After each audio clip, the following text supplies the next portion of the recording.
Hello everyone and welcome back to our channel. Today, we're diving into Systemd, one of the most discussed and controversial components in the Linux world.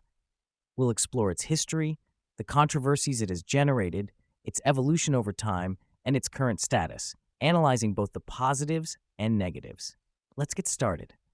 Systemd was first introduced in 2010 by Lennart Poettering and Kees Sievers, developers at Red Hat.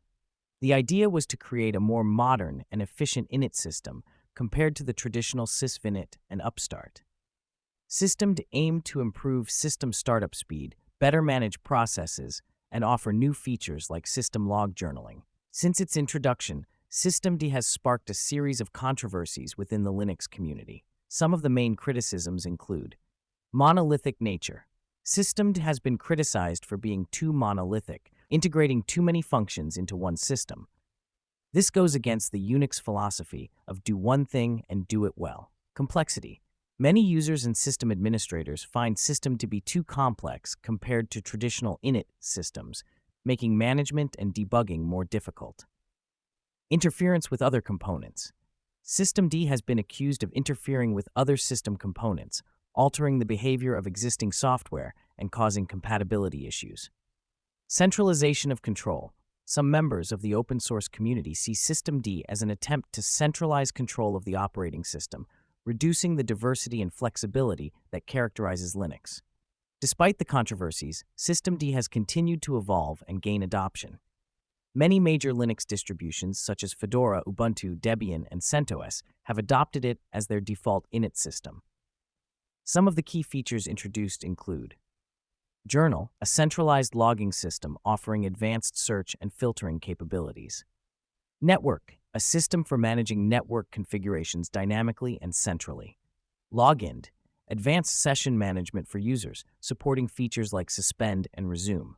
Timers, a scheduling system that replaces cron for many scheduled operations. Today, Systemd is widely used and continues to receive updates and new features. However, the controversy has not entirely disappeared. Some distributions, like Devuon, were born as a direct response to Systemd, offering alternatives based on sysvinit or other init systems. Positives of Systemd. Startup speed. Systemd is known for significantly improving system boot times due to its ability to start services in parallel. Service management. It offers advanced tools for managing services, making it easier to start, stop, and monitor processes. Logging. The Systemd journal provides a powerful centralized logging system with advanced search and filtering features. Flexibility. Despite the criticism of complexity, System offers great flexibility and a wide range of integrated features. Negatives of System. Complexity. The learning curve for System can be steep, especially for those accustomed to traditional init systems. Monolithic nature. Integrating many functions into one system can lead to compatibility issues and makes debugging more complex. Philosophy. Many Unix purists criticize Systemd for going against the Unix philosophy, preferring simpler and more modular init systems. In conclusion, Systemd represents one of the most significant evolutions in the Linux world in recent decades. It has brought many improvements and new features, but not without controversy.